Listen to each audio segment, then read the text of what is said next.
Shalom Bapak Ibu Saudara yang terkasih di dalam nama Tuhan, selamat pagi. Kita siap menikmati kebenaran firman Tuhan yang luar biasa yang memberkati kita.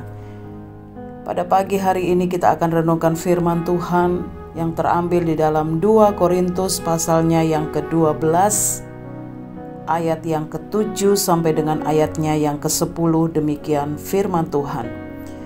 Dan supaya aku jangan meninggikan diri karena pernyataan-pernyataan yang luar biasa itu, maka aku diberi suatu duri di dalam dagingku, yaitu seorang utusan iblis untuk menggocoh aku, supaya aku jangan meninggikan diri. Tentang hal itu aku sudah 3 kali berseru kepada Tuhan, supaya utusan iblis itu mundur daripadaku. Tetapi jawab Tuhan kepadaku, "Cukuplah kasih karuniaku bagimu, sebab justru dalam kelemahanlah kuasaku menjadi sempurna. Sebab itu terlebih suka aku bermegah atas kelemahanku, supaya kuasa Kristus turun menaungi aku. Karena itu aku senang dan rela di dalam kelemahan, di dalam siksaan, di dalam kesukaran, di dalam penganiayaan, dan kesesakan oleh karena Kristus. Sebab jika aku lemah, maka aku kuat." Amin, puji Tuhan. Demikian firman Tuhan. Bapak Ibu Saudara yang terkasih di dalam nama Tuhan, tema firman Tuhan pada pagi hari ini berbicara tentang berpikir yang benar. Karena ini tentu yang Tuhan mau untuk kita senantiasa mempraktekkan dalam hidup kita, yaitu berpikir yang benar. Ketika doa-doa kita tidak dikabulkan oleh Tuhan, terkadang kita sering mempertanyakan tentang kebaikan Tuhan.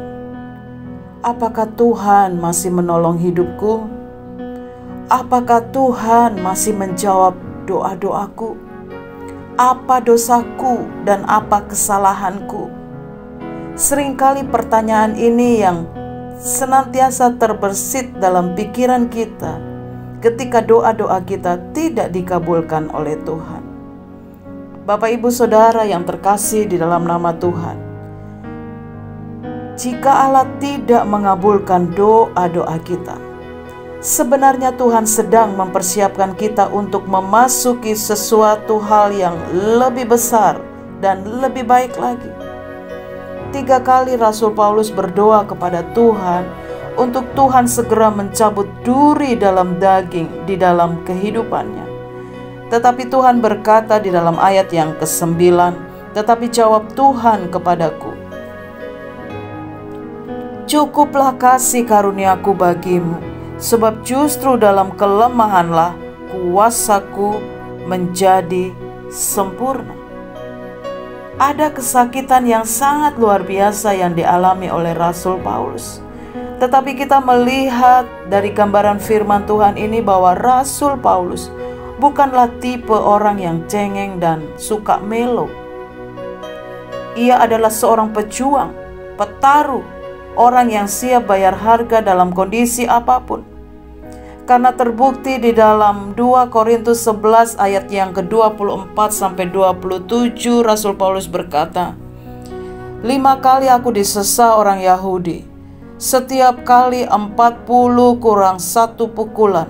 3 kali aku didera, 1 kali aku dilempari dengan batu, 3 kali mengalami karam kapal, sehari semalam aku terkatung-katung di tengah laut. Dalam perjalananku aku sering diancam bahaya banjir dan bahaya penyamun, bahaya dari pihak orang-orang Yahudi dan dari pihak orang-orang yang bukan Yahudi, bahaya di kota, bahaya di padang gurun, bahaya di tengah laut, dan bahaya dari pihak saudara-saudara palsu. Aku banyak berjerih lelah dan bekerja berat. Kerap kali aku tidak tidur, aku lapar dan dahaga, kerap kali aku berpuasa, kedinginan dan tanpa pakaian," dan masih banyak lagi penderitaan yang dia alami.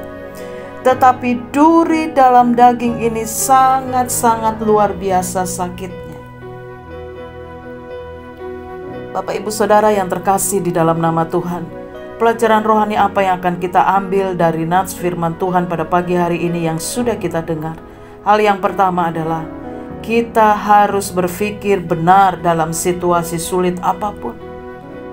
Memang benar ada siksaan, kesukaran, penganiayaan, kesesakan oleh karena Tuhan Yesus. Tetapi Rasul Paulus berkata di dalam ayat yang ke-10 bagian B, sebab jika aku lemah, maka aku kuat. Bapak Ibu Saudara,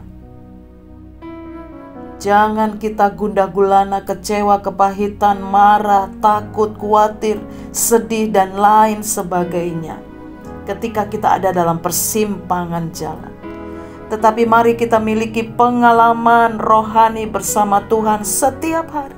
Setiap hari. Rasul Paulus punya pengalaman supranatural bersama Tuhan.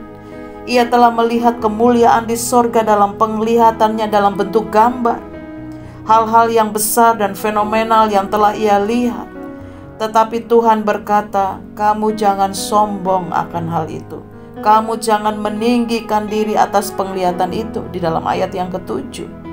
Mari Bapak Ibu Saudara, bagian yang pertama ini, mari kita berpikir dengan benar dalam situasi apapun.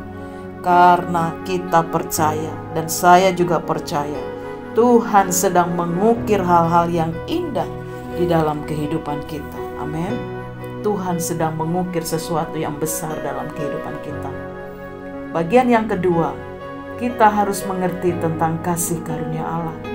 Di dalam ayatnya yang ke-9 katakan, cukuplah kasih karuniaku bagimu, sebab justru dalam kelemahanlah kuasaku menjadi sempurna. Kasih karunia Allah itu sungguh sempurna dan melimpah. Mari Bapak Ibu Saudara, hiduplah dekat dengan Tuhan. Cari wajah, cari perkenanan Tuhan.